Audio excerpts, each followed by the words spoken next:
ریاست کارهای داخلی ولایت ختلان روز 18 اپریل سال 2024 با نشر یک گزارش تلویزیونی از بازداشت رئیس کمیته زمینساز ناحیه خراسان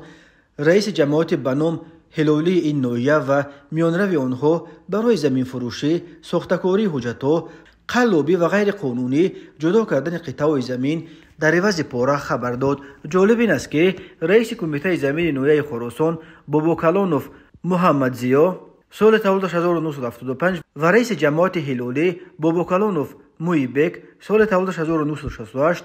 خش و دبار نزدیک امک بچه بوده، اولی بعد به منصب بلندتر رفتنش منصب قبلیش را بیگانه نشود گفته به خش بچه خود داده است. پدپرکوونیک میلیڅا افق قادریان سخنگوی ریاست وزارت کارهای داخلی ولایت ختلان خبر داد که به این دو امک بچه در خرید و فروش قطعه زمین باز یک ساکن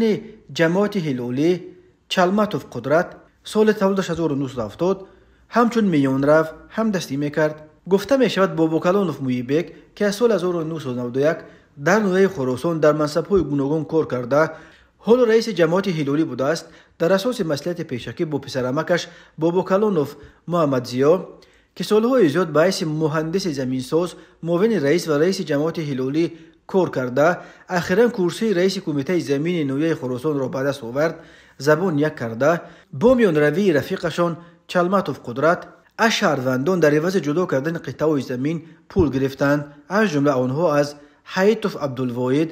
ساکن جماعت هلالی 8000 سومانی، از عبدالسلام بایمراد ساکن ناحیه وخش 14000 سومانی، از اسماعیل و نصیبه 20000 سومانی، از کوکی و صفتای $2000 گرفته از زمین‌های جماعت هلالی به هر کدام آنها از 8 تا 10 سوتق زمین نزد اولگی جدا کردند با مقصد به دست آوردن باوری شهروندان